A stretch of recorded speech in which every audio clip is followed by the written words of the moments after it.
Tout commence dans le silence, pas dans un palais, pas dans la puissance, mais dans une nuit ordinaire qui va changer l'histoire.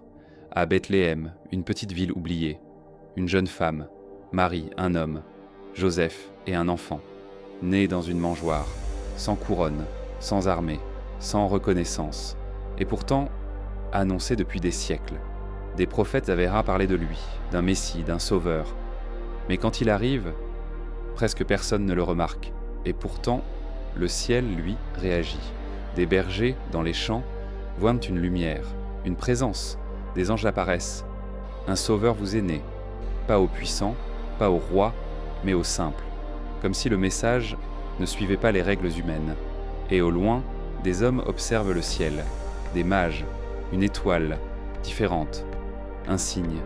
Ils la suivent, à travers le désert, jusqu'à lui. Dès le début, deux mondes réagissent.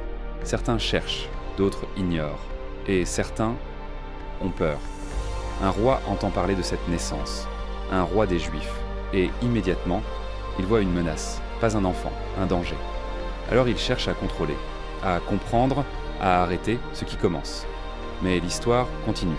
Les années passent, silencieuses, presque invisibles, mais il grandit, il apprend, il observe, il vit comme les autres.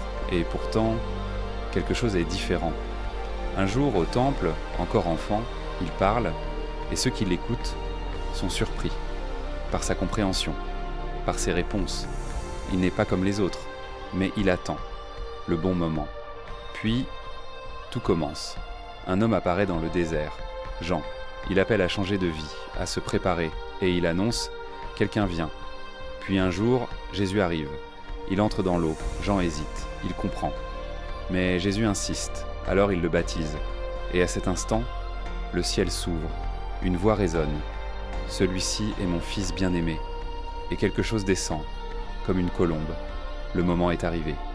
Mais au lieu de commencer immédiatement, il se retire, seul, dans le désert, 40 jours, sans nourriture, sans distraction. Et là, tout se joue.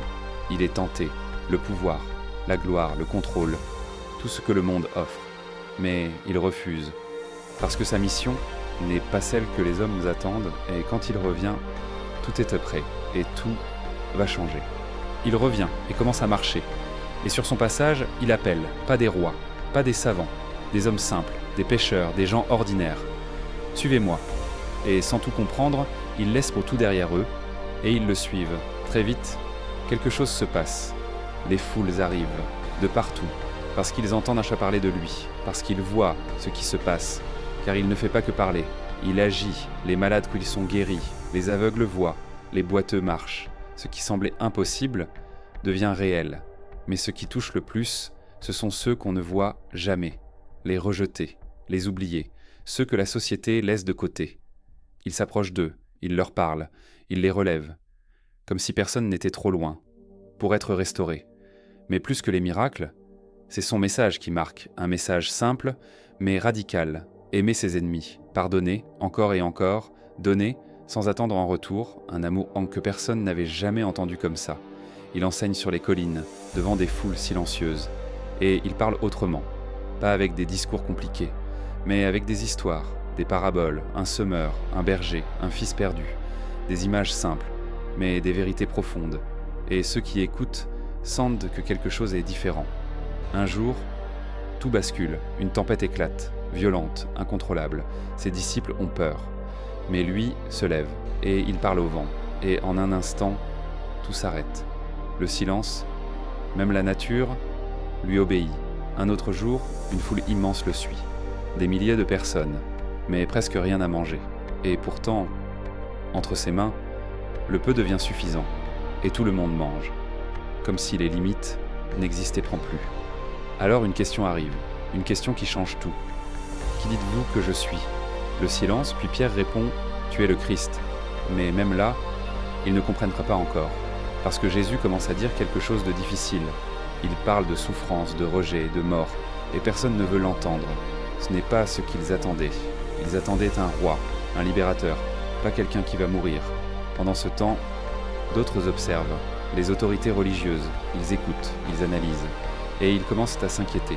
parce qu'il ne suit pas leurs règles, il guérit le jour du repos, il remet en question leurs traditions, il expose ce qu'il cache, et surtout, il parle avec une autorité qu'il ne contrôle pas.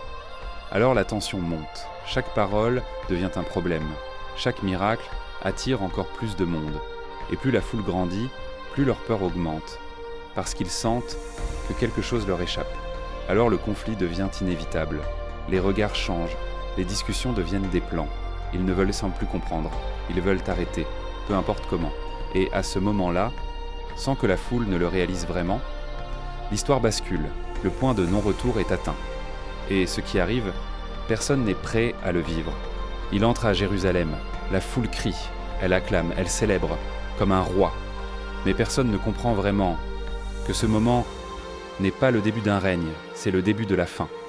Il entre dans le temple, regarde autour de lui, et soudain, tout explose, les tables sont renversées. Les pièces tombent, les voix s'élèvent. Ce qui devait être sacré est devenu corrompu, et il le révèle. Les jours passent, la tension devient insupportable, chaque mot dérange, chaque action provoque. Puis vient ce soir, un dernier repas, calme, silencieux, presque lourd. Il prend le pain, ceci était mon corps. Il prend la coupe, ceci est mon sang. Ils écoutent, mais ils ne comprennent pas encore. Puis, tout bascule. Un regard, un geste, une décision déjà prise. Judas, un des leurs, le livre. La nuit tombe, des torches s'approchent, des pas dans l'obscurité, ils viennent pour lui. Et il ne résiste pas.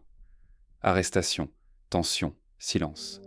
Un procès commence, des accusations, des mensonges, et lui reste calme.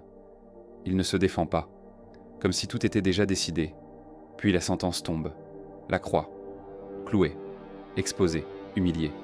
Et pourtant, au milieu de la douleur, il parle encore. « Père, pardonne-leur ». Même là, il pense aux autres. Puis le silence. Le ciel s'assombrit, le temps semble s'arrêter. Et enfin, la mort. Tout semble terminé. Le corps est déposé. Dans un tombeau, une pierre est roulée. Des gardes sont placés. Tout est fermé, tout est scellé. Fin de l'histoire ? Non. Le troisième jour, quelque chose se produit. La pierre est roulée, la lumière entre. Le tombeau est vide. Ceux qui viennent voir ne comprennent pas. Puis il apparaît. Encore.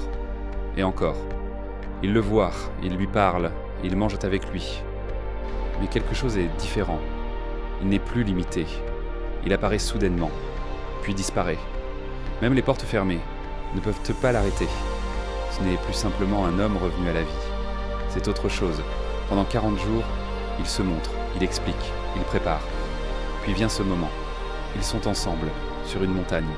Il leur parle une dernière fois, et sous leurs yeux, il s'élève, lentement, jusqu'à disparaître dans une nuée. Il reste là, regardant le ciel, en silence. Puis une voix, « Pourquoi regardez-vous vers le ciel ?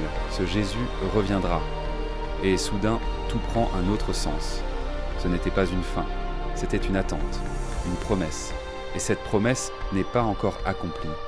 Alors la question reste, pas pour eux, pour toi. Si tout cela est vrai, qu'est-ce que tu fais de cette vérité ? Abonne-toi, parce que la suite va encore plus loin.